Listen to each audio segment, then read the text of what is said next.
I literally can't stop talking about Star Trek Picard, but I'm about to stop talking about Star Trek Picard. Finally, so far, we've had our pals Mark Hunt, Jason Blair, Frank Moran, Drexel Hurd, and now our next episode, actually. So our next episode will feature the curmudgeonly take on Star Trek Picard Season 3 from my friends Tom Kelly and Salman himself, David Weiss. But before we get to that, before we rain on everybody's parade, let's gush one more time. Let's have one more session of sunshine, rainbows, unicorns, puppy dogs, Tranya for everyone with Katie Hampton and Mark Hampton, a.k.a. Mr. and Mrs. Star Trek Picard. Thanks for joining us. Thank you for having us. Thank you for having us.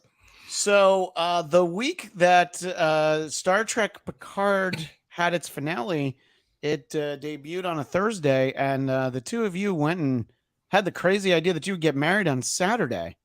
So my first question for each of you, when did you watch the show? I'll ask you first, Mark, because having been married myself, you know, we're busy in the lead up to a wedding, but we're not that busy. You know, there's I was busy. Yeah, but there's time to, like, you know, you might have to watch a show on your phone, but you know, there's time in that way is what I mean. So when did you get to watch? I'll ask you first, Mark. We carved out time for Thursday morning. So we watched it like 9:30 a.m. before family members had risen and hit us up with all their unnecessary frivolous questions and stuff. Well, that's good, because if they'd like been staying with you, you could have been like, here's a $50 Starbucks gift card. Don't come back for 2 hours. I would have called the cops on them for trespassing. Get them out for an hour. I don't know who these people are. So you guys got to watch it together, which must be great. And I'm sure that you'll both say it was the second happiest moment of that week. But there might have been times where it felt like maybe neck and neck. You know, our wedding cake, I don't want to put words in your mouth, Katie, but was it close? It was definitely a close. It was everything I had hoped and dreamed, and a little bit more. But yeah, and I don't know which one you're talking about. Are you talking about the finale or the wedding right now? And it was everything you hoped and a little bit more. Legitimately, that goes for both scenarios. The wedding was, you know, everything that we had hoped and feared, and also we're really excited about, and the same thing with Picard. And it was the darndest thing. For some reason, after your vows, John Delancey showed up and told you that the trial was just beginning, and you're like, I guess, thanks for being here. I would have lost my shit. I would have asked him to stick around for pictures. Oh, yeah, absolutely. That would have been well worth it. And Mark, I always like to kind of talk to people about their background with Star Trek, because Star Trek is something that, you know, basically, if you're of anywhere in a large age range, pretty much everybody likes Star Wars, and less people like Star Trek. And especially before the reboot, the people that I know who are my age that liked Doctor Who when they were kids, I was like, what happened? Who hurt you? Well, why? Why did you turn to that man with the long scarf and the terrible effects? But Star Trek is something that was very much a huge part of my life. And I understand from having talked to you before, very much a part of yours. And there's something in your backstory that I think illustrates just how much of a fan you are. And I'd like you to share that with our Black Cast audience who maybe haven't heard that story before. All right, Black Cast coming at you. So my mom introduced me to Star Trek with, I was sick from school one day, and she rented the Trouble with Tribbles episode. So that's the first episode I ever saw of Star Trek. She thought it would start me off with a funny one. And then she would take me to see the movie. So we saw Star Trek 4 in theaters, saw Star Trek 5 in theaters. Then we had to move due to unforeseen circumstances to Tennessee from Georgia. And we hadn't had HBO in a couple of years, and I hadn't been able to see like Star Trek 6 in theaters. So we got to my grandmother's house. Also, just house. to interject, it would have stood to reason that after Star Trek 5, they stopped the franchise entirely. You know, you could, you know, your mind could have been like, yeah, I kind of see how that would have happened, you know. Totally. I actually like Star Trek 5. I'm one of the few people on the planet. You and William Shatner, you know. I know. I actually do like Star Trek 5. Well, it's then when we finally get Cybok in season 2 of Strange New Worlds, I know who I'm calling first to be on. I even called it halfway through. I'm like, I bet it's gonna be Cybok, and she was like, "Who?" She hasn't seen Star Trek 5. Yeah, so but anyway, even seeing Star Trek 5, if I had been in that room, I'd be like, they would never put Cybok in the show because people hate that movie. But you know what? Anyway, so you have HBO for the first time. Yeah, so we get HBO for the first time, and they were just playing Star Trek 6 on repeat, it seems like. And obviously, we all know that Sulu was the captain of the Excelsior in that film. Obviously, Excelsior was introduced in Star Trek 3. I didn't see that much as a kid. I think we kind of skipped to 4 because my parents thought it might be a little too heavy for me or whatever. So this was my first introduction to the Excelsior. And in that moment, I was like, there needs to be a show about the Excelsior, but it needs to be in the 24th century, working concurrently with the TNG cast. Sure. And I took it upon myself to create that TV show. Began in 8th grade. Just started writing episode ideas down, creating character arcs, creating season arcs. And I got all the schematic books, the Akuta schematic books, the Star Trek Encyclopedia. I had 2 volumes of that. Wow. And I basically just threw myself into this Star Trek world, learned everything about it so I could write as authentic a Star Trek show as possible, because that was my creative outlet. And I ended up coming up with essentially 8 seasons worth of television shows, 2 movies, spin-offs, all this crazy stuff. And it's what made me want to be a writer. It's what kickstarted my writing career. So that's my intro to Star Trek. I hope that the current writer's strike ends soon, and then someone's like, I heard that there's a blueprint for an Excelsior series. Let's get that going now. And interestingly enough, Katie heard all of this and was like, okay, this is why I'm interested in this young fella. I hear that he's got 8 seasons of Excelsior.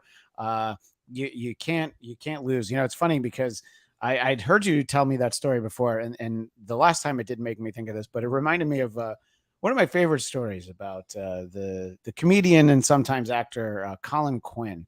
He had a small role in Crocodile Dundee 2, and a very small role. I think he had 2 lines.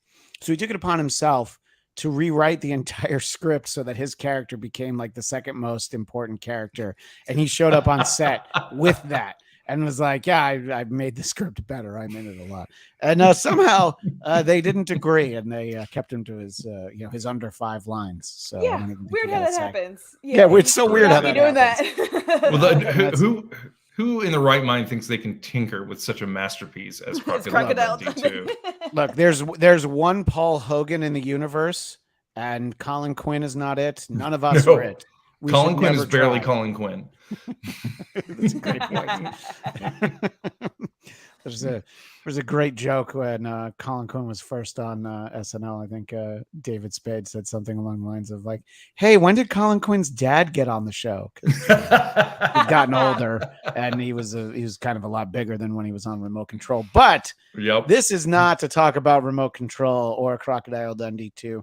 I'm excited to know how you felt about the finale of Star Trek Picard season 3. We will talk about any negatives, any nitpicks, but big picture, big excitement, happy feelings right now. Katie, I ask you first.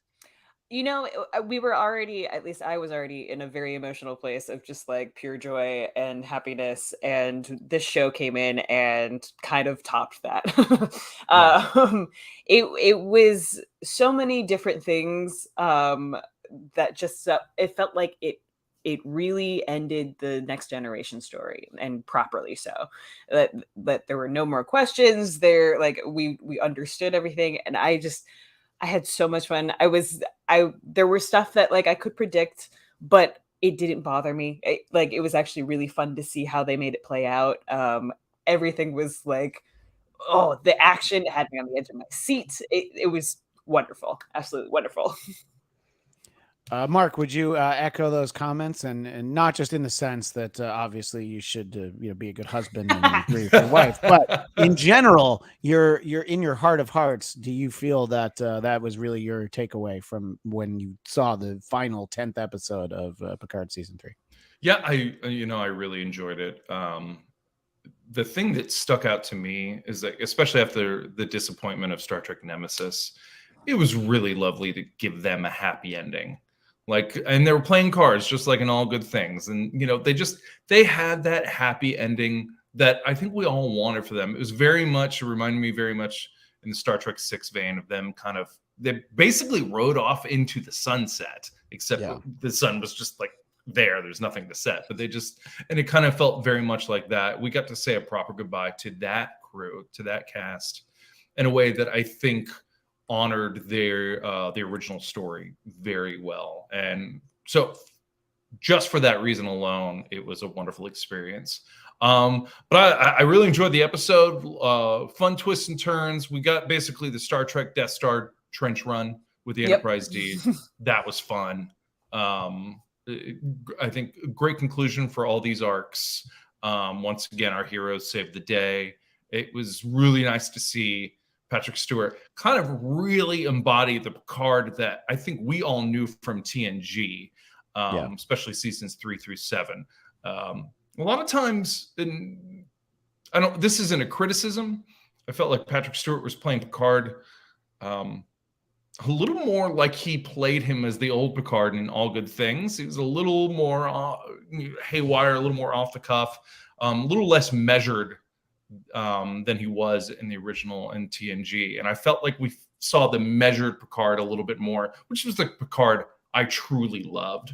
So that was really fun. The cameos were really good. So overall, a really good experience. I really enjoyed it. Yeah, no, I agree. And to your point, which I've echoed, that the plot point of let's blow up the Death Star is so rampant throughout Star Wars that it's even caught on to Star Trek. Even they were like, we want to do this.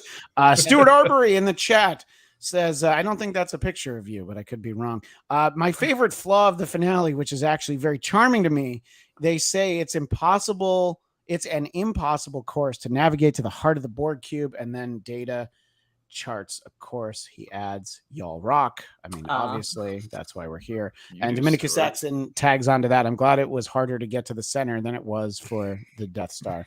And there's, you sort of are like, hey, wait, before we blow this thing up, is everybody going to be able to get out okay? All right, so let's see what we can do. But I agree. And look, I think that we were set up with what Stuart was talking about. It's like, oh, no one can do this. Well, I am Data, and lore, right. And, B4 all in one. And law. Right. Exactly. So, I thought that, there are certainly some things that I didn't like about it, but most of that is really after we sort of wind things down with our crew who are back together again. Excuse me. There's stuff that I don't feel like I need to explore further, and then they sort of set some of that up, which we'll talk about in a little bit.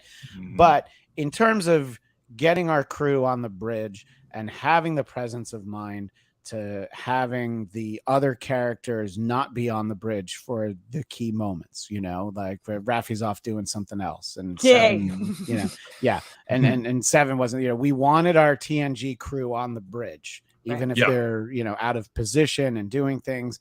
And, Data's navigating like that. That alone Data's navigating.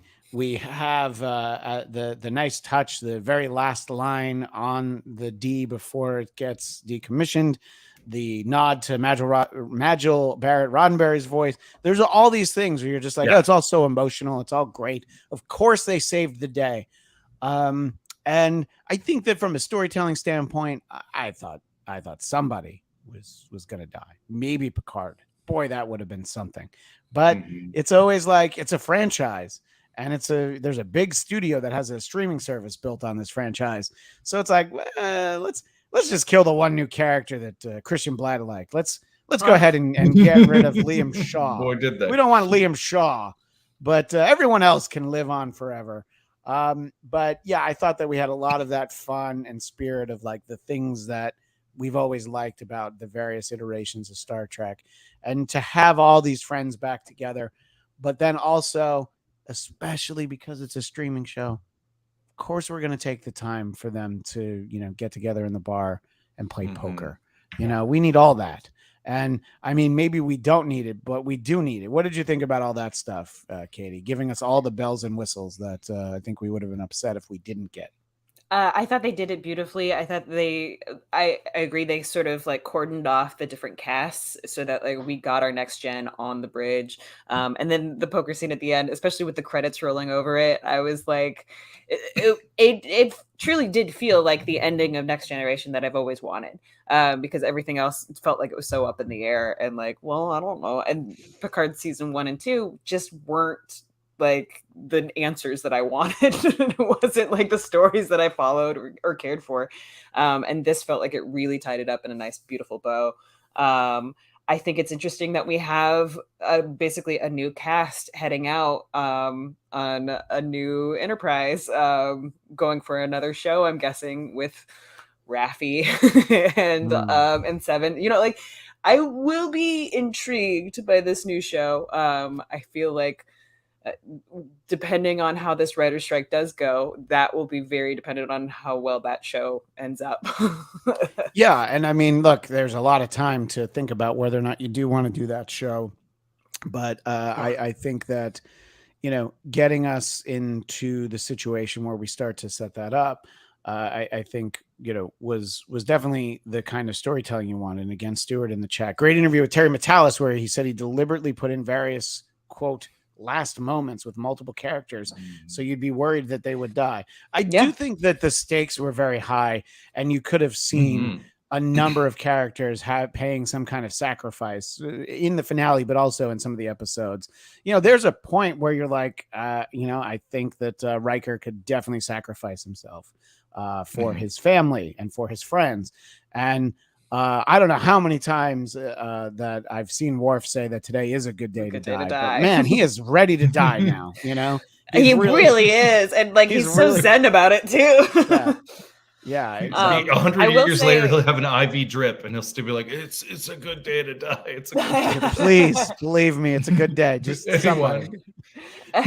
We should get that on Lower Decks. But yeah.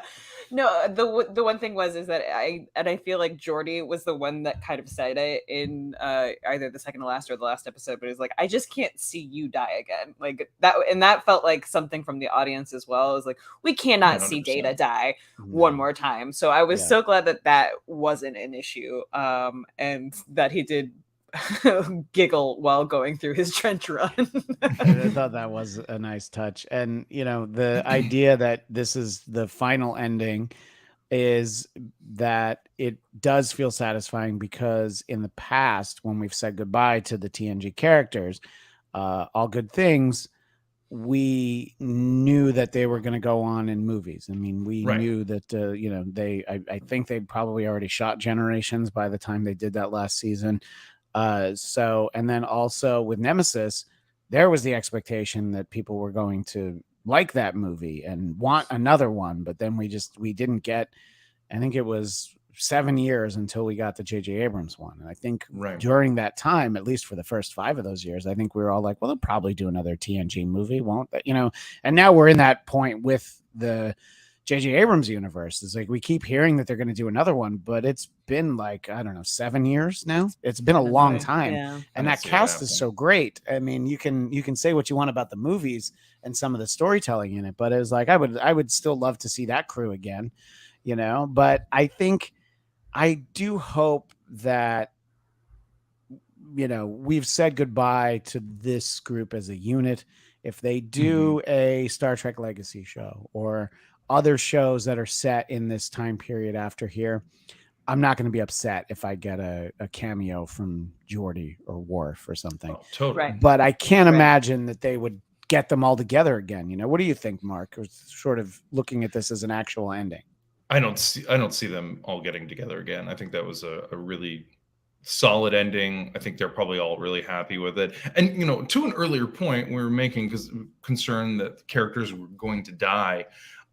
There's nothing wrong with happy endings where people don't die. It's like, I feel like in media right now, more than any, we have, and especially in these sci-fi fantasy shows, it's just been a nonstop bummer for a damn decade. Losing Iron Man, Black Widow, Black Panther, Vision, kind of like, so in the Marvel movies, and you lose Luke, Leia, and Han in the Star Wars movie.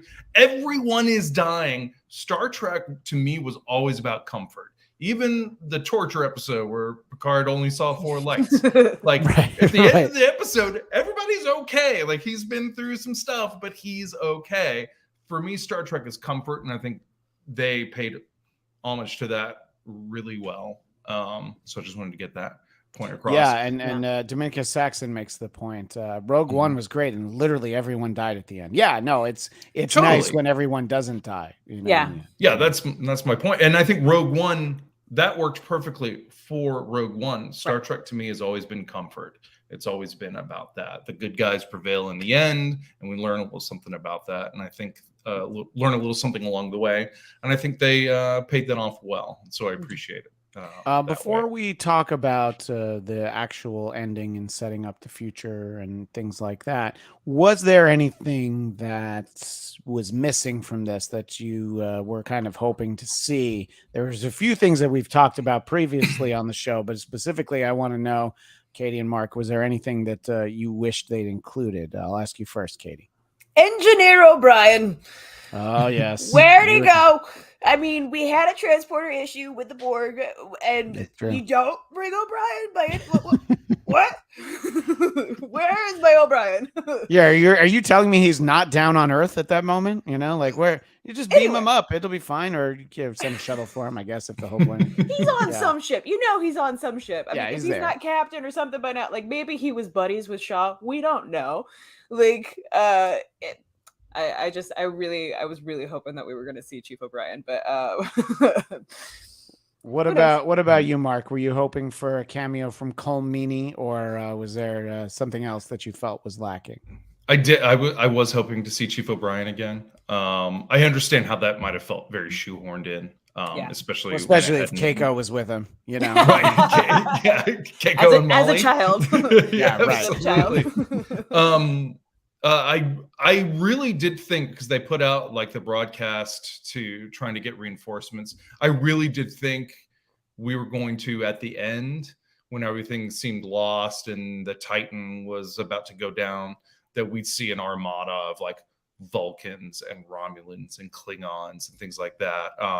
And I thought we were going to see Commander Sela. I really did think Denise Crosby was going to show up, because as I mentioned in the previous podcast, the Commander Sela thread was just kind of left open. We didn't know what happened with her. And I thought we might get a little closure on that, just a little bit. I understand expense-wise, that probably would have been really expensive to have those moments.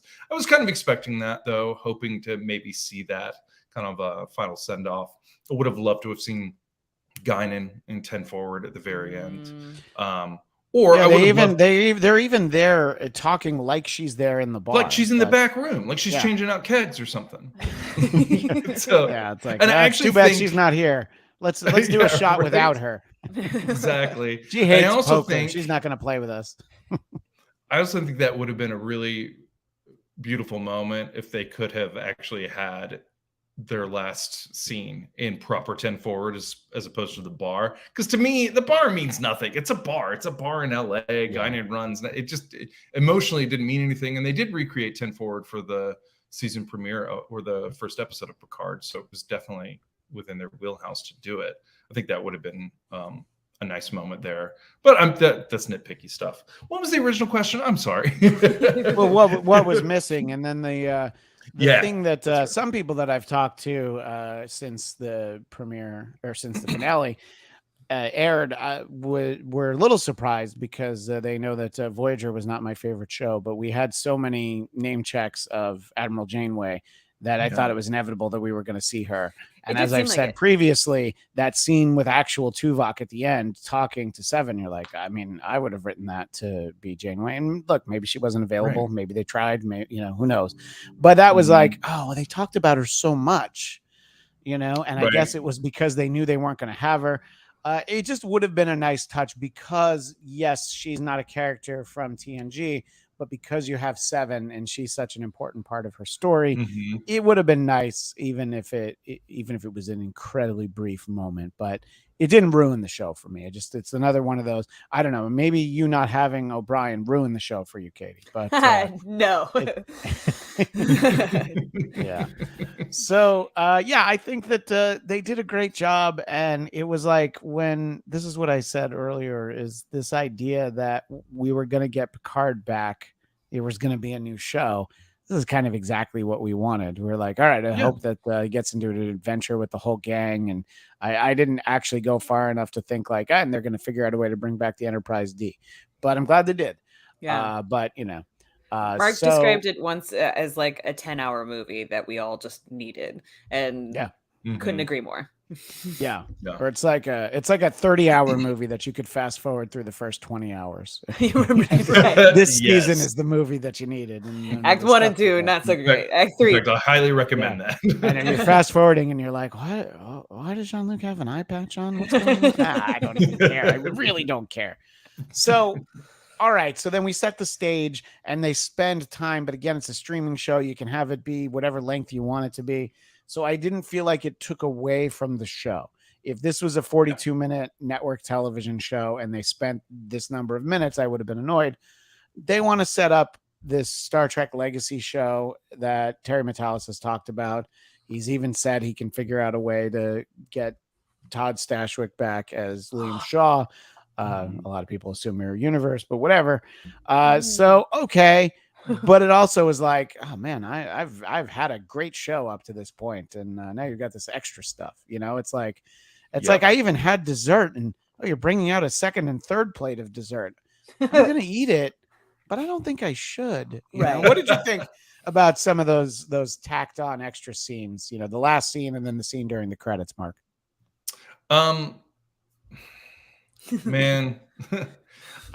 I really like Seven as a character. It felt weird that the baton of the Enterprise would be passed to Seven of Nine, who didn't really have a connection to Next Gen. She was on Picard. So that was difficult for me to stomach in the moment. I'm not against it. And if there's a Star Trek Legacy where she is the captain of the Enterprise, I'll watch the damn thing and I'll come on this podcast and talk with you about it.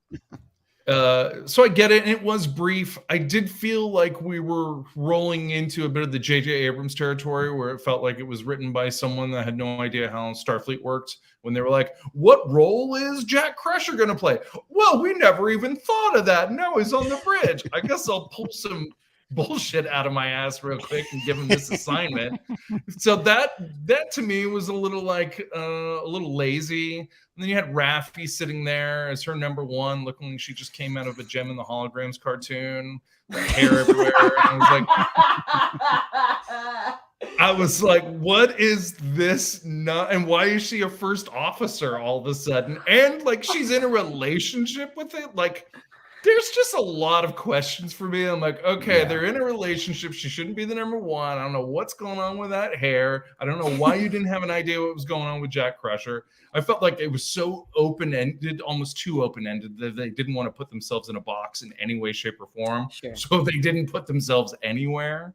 I don't know. And I was even like, I don't know, the Titan becoming the Enterprise G, because that bridge is fine for the Titan. It is not fine for the Enterprise. It is Star Trek is brighter than that. It was gloomy. So there's a lot of things I wasn't in love with, the way they sent them off and that whole transition. I did love seeing Q come back. And I love that he's still going to be a thorn in everyone's side, because I'm like, killing off Q, what? And then he makes the comment about linear thinking and stuff. And I was like, there's the Q I love. So that I'm very much in favor of.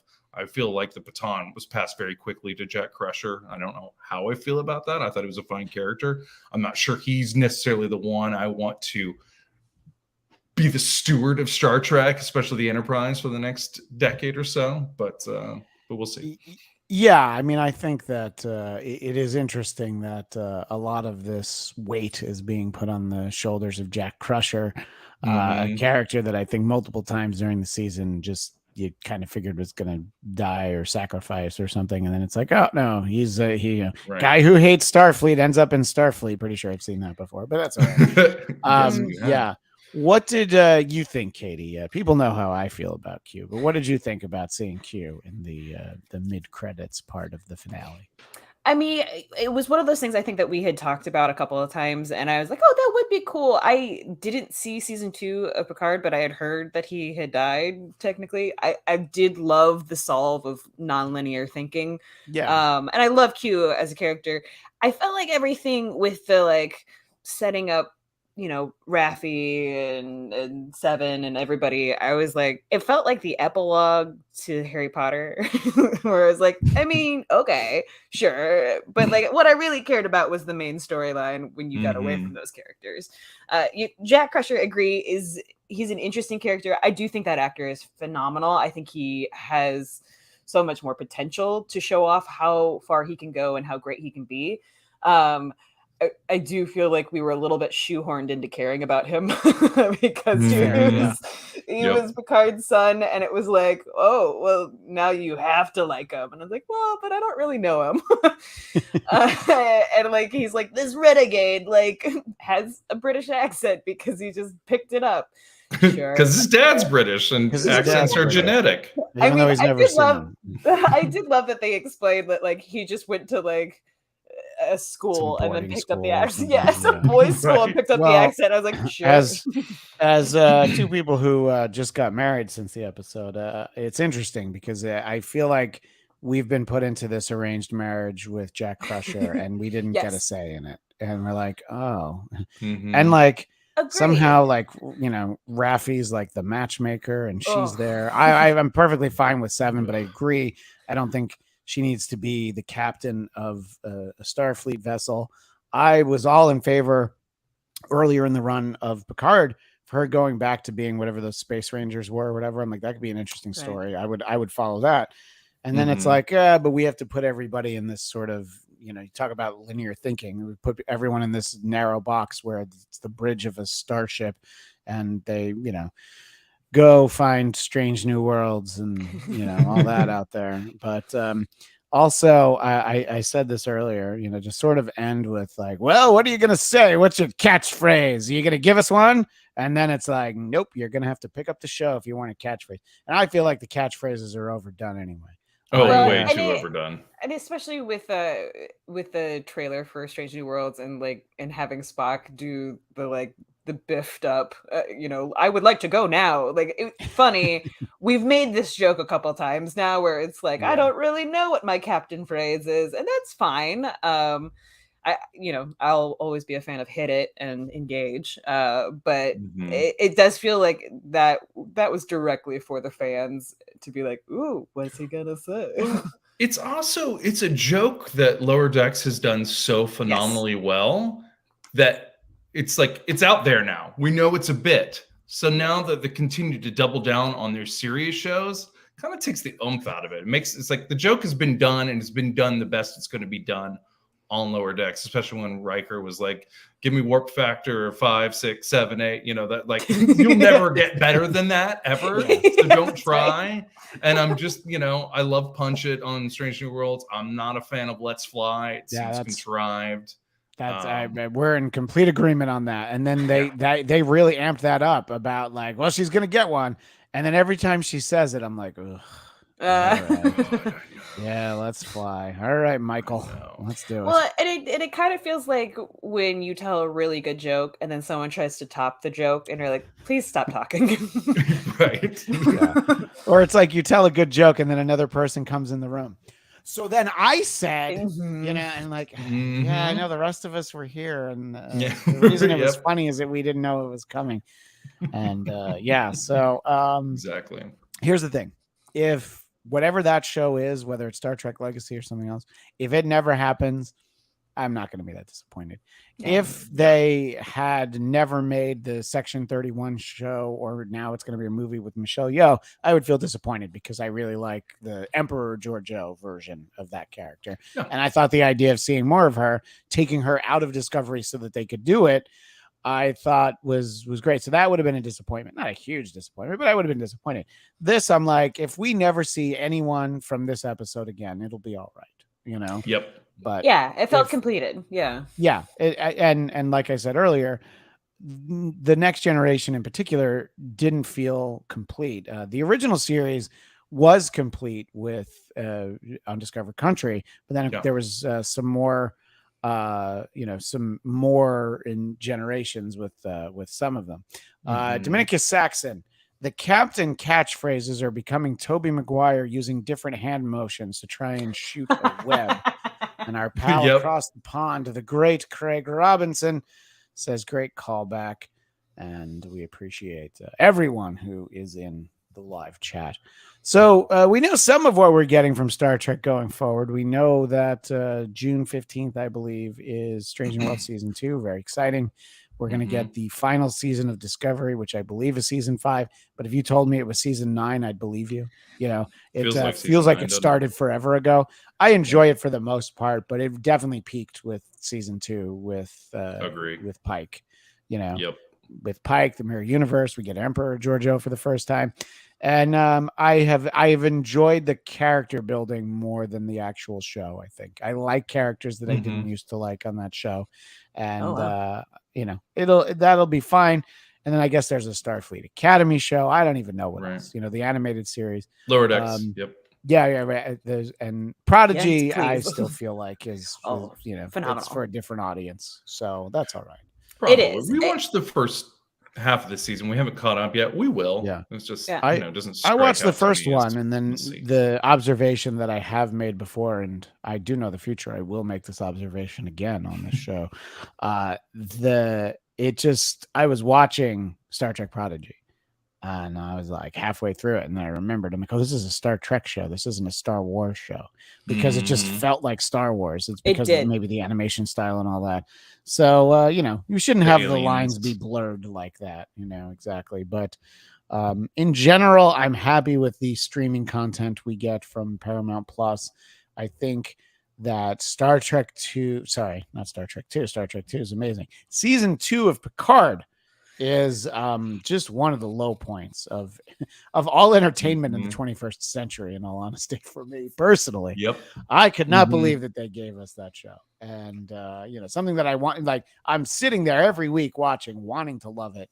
And this third season, it wasn't perfect. I think that if you want to take the time to poke some holes in it, you can.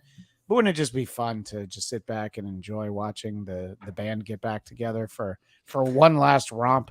That's all I was expecting Picard to be. And so, because it was one season, I am totally satisfied. If they come out with Picard season 4, I don't know whether or not I'm going to watch that because this feels like this is what I wanted when I saw that Picard was coming out, and that was the ending I needed.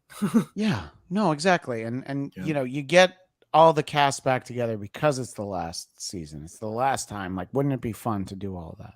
So I don't want another season of Picard. I know that Patrick Stewart has said that if they ask him, he's not opposed to it. But I'm like, but maybe be opposed to it. Like you could be done. It's fine. You had a good 15 years where you weren't going to play the character again. Go back to that. You don't need to do anything anymore. It's you can keep doing your voice on American Dad for the boss character. He doesn't have to leave his house for that probably. But he doesn't owe us anything. He's Sir Patrick Stewart, for God's sake. He's done his bit for King and Country. Yeah, right, exactly. So I think that I love him. I love the character. I have not loved this recent iteration, but I liked this season very much. So let's end on a good note. You know what I mean? Let's not sully the waters with more stuff. You can give us other, you can give us other shows. You can revisit other characters. It reminds me of I used to perform at IO West out here in California, and I met Keegan-Michael Key when Key and Peele was starting to be on the way out, and I was like, "Hey, it's so great to meet you. I love your comedy. You're wonderful." I was like, "Why are you guys ending the show?" And he's like, "There's other good stuff to be done." And we don't want to overstay our welcome. And that was, And and I was like, yeah, fair. Yeah, and I'll also, we can't live on a Comedy Central salary. There's also that. No one can. No one can. I mean, the only person who could have gave it back, and that's Dave Chappelle. Yeah. But that's the one contract that they made like that. And he was like, they were like, never again. Never again. Yeah. It's like, that was all the money we're going to spend on everyone for the rest of our existence was the $50 million that we got back from Dave Chappelle. Anyway, sorry, what were you going to say, Mark? I was reading this interesting article. It was a group of showrunners that were in a round table, and they were talking about streaming and how with the advent of streaming, they don't have these parameters they have to fit anymore. 22 minutes, 42 minutes. They can do whatever they want. And Michael Schur, famously of The Office, Parks and Rec, and other various shows, Good Place, he said, we don't leave them wanting more anymore because we can put as much in as we want, right? Because so nobody is left wanting more. And for me, I'm like, with Picard, I'm like, let's end it. It's a proper send-off. It's a wonderful goodbye. Let's leave everyone wanting more, but just saying this is it. I think that's the best way to go about it, personally. Yeah, I understand the idea of leaving people wanting more, but when you have delivered exactly the right amount, just walk away. There's plenty more Star Trek stories. Sorry, what was that, Katie? I was just saying, no need for seconds. It's exactly like that dessert metaphor you had. Like, right. We're good. We're full. Yeah, exactly. We're full. We don't need anything else. Thank you. Everybody's happy. Well, no, actually, that's not true. But you'll see on my next episode, not everybody's happy. But in general, people are content with elements of it. I don't think anybody's looking for more of Picard. Per se. So I think it's a great time to move on, and whatever's next, there are so many stories to tell, different time periods, but I would like to spend more time in this time period. I would like to see sort of the future of the Federation going forward. Mm-hmm. And, that was for a very long time. And as I was saying earlier to my friend Frank Moran, when they started doing Discovery and it was set in this time before the original series, it was like, why are we going back there? Like, we had that period after Nemesis that we hadn't dealt with, which now we have from Picard onward. And I'm certainly open to seeing more. I like Strange New Worlds a lot, and I don't think there was enough body of work for Pike, prior to Kirk taking over. So I'm certainly fine with it, and I really enjoyed that show. So I'm really looking forward to it. It's really the whatever's going to be next after that, which I assume is going to be Discovery, which again, for the most part, I liked. But it's when we get past the end of Discovery and after that second season of Strange New Worlds, that's when I start to have questions. For right now, I'm okay. I'm not in the low place I was after season 2 of Picard. The feeling after season 3 of Picard is exactly the opposite. But what about the two of you as we start to wind down here? What would you ideally like to see more of? I'll ask you first, Mark. Obviously, in addition to a show about the Excelsior set in the 24th century. Yes, that's off the table because we know we want that. Because we know we want that, yes. Yeah. I hope Lower Decks runs forever. I hope it's like Family Guy or The Simpsons. It's just 35 years of them doing that show. Because I think it's one of the best things, one of the best Star Trek shows on right now, to be perfectly honest. So I hope that runs forever. I am a fan of Strange New Worlds. I like what they're doing. I even like the idea that they paid homage to like filler episodes when they didn't need one, but they kind of did a filler episode, and I really appreciated that. So I'm very excited for that. I am very much like you. If there's not a legacy show, I am going to be just fine. I'm not sure I'm ready for a new Crew of the Enterprise, to be perfectly honest.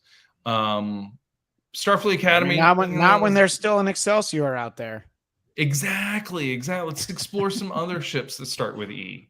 And then, I wouldn't mind seeing a branch out in terms of I wouldn't mind like a Star Trek sitcom, like something Scrubs wise that's on a Star Trek or a Starfleet vessel, but it's a comedy. Essentially that's the Orville when it started, but I agree that trying to tell different kinds of stories, and I think that from what I've seen of Lower Decks, they do that. But I agree. Yeah.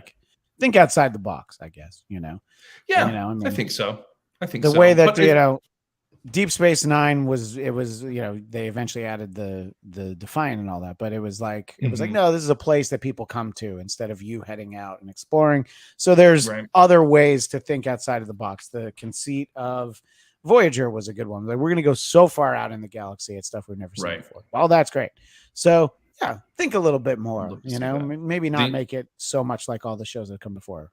Exactly. The only thing I ask is that they pay attention to the rules of the universe that they have established for themselves, instead of this nonsense of like, and I'm going back to the J.J. Abrams movie where Kirk is right out of the academy and they just give him the captain of the captaincy of the flagship of the Enterprise.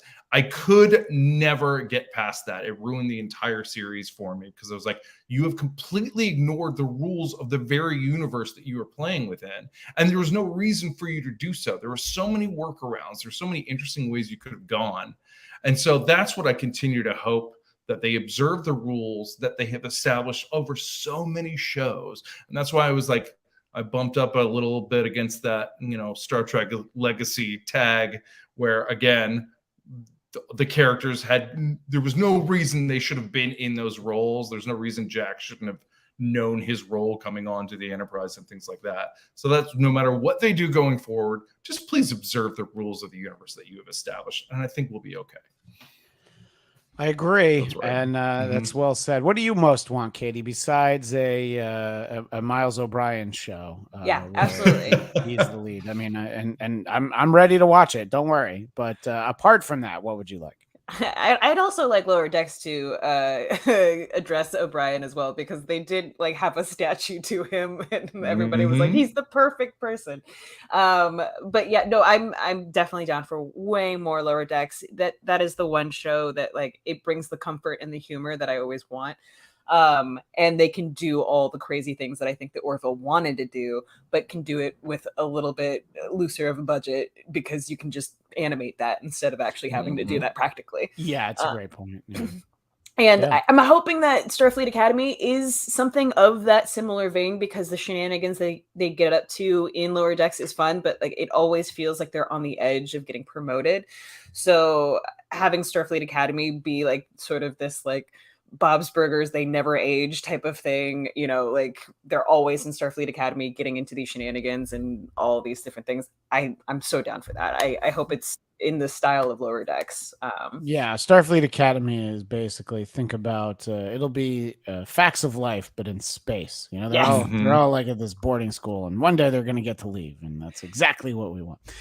Well, I very much appreciate both of you taking the time to share your thoughts. I knew you were excited, and I also knew the timing was going to make it so that it was going to be difficult to talk to you both right after the finale premiered.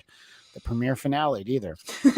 So I'm glad that we had the time to talk about this, and I look forward to talking at Lower Decks, but also Strange New Worlds. Strange New Worlds. So very excited for that, and what we're going to get in a season 2 in there, and it was so widely well received that I'm sure people are going to hate it this season. It's just the way it goes.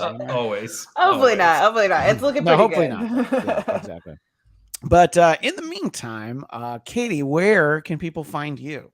You can find me on most platforms at ElSassyPants, ElSasssyPants, sometimes with a Z if you're looking on TikTok. You can also check me out on the Nappy Through Happy Hour podcast. We're releasing some really great episodes, and we've got a really good one coming up pretty soon here with the TikTok star People Displeaser. So very excited about that.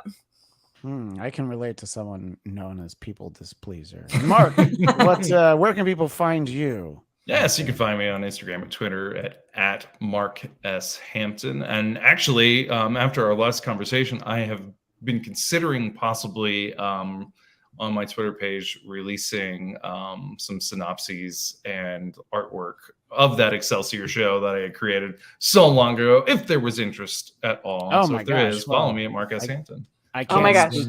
I can't speak for everyone, but I'm interested. I didn't realize there was artwork as well. I thought it was all written out. I didn't realize. I drew schematics for the ship. I drew artwork. You don't understand. Like, he's already got it going. So it's just like, can we please just give him the avenue? And I just got a follower, so maybe there's interest. Just somebody dump a fortune into it and let the show breathe. Right. That's all. Everybody tweet at him. Mark S. Hampton. At Mark S. Hampton is a place to find that. As always, I can be found on Twitter and Instagram at ChristianDNZ. Please subscribe to the Blackcast YouTube channel, where you'll be able to find our Strange New World show once it starts, and everything else that you can get from the Blackcast, including our Marvel show, where we'll be taking a look at Guardians of the Galaxy over the Guardians of the Galaxy Volume 3 over the next few weeks. So you can find all that there. But that's all the time we have for now. We'll see you next time on the Blackcast. And, of course, live long and prosper. And then a little bonus for everybody. I have to record an intro, and I'm too lazy to do it somewhere else. So watch this. Welcome to the Blackcast. Today, it is not one, not two, but 3 conversations about Star Trek Picard Season 3, filled with all the spoilers, all the opinions from some of our great friends. With some of our great friends. Really ruined that one. Filled with all the spoilers and the opinions from some of our great friends. Let's get started right now, as I'm joined by ... Your friends and fans. Friends and friends. Friends. And that's right. Craig Robinson. I was waiting for a rebrand announcement to Senor Sassy Pants. I was considering El Hampy Pants, but it just seems weird. But I think I'm going to stick with Sassy Pants for now. That's probably the way to go. Anyway. Thanks to everybody in the live chat. Hope you enjoyed me not being able to read 2 sentences. And we'll see you next time.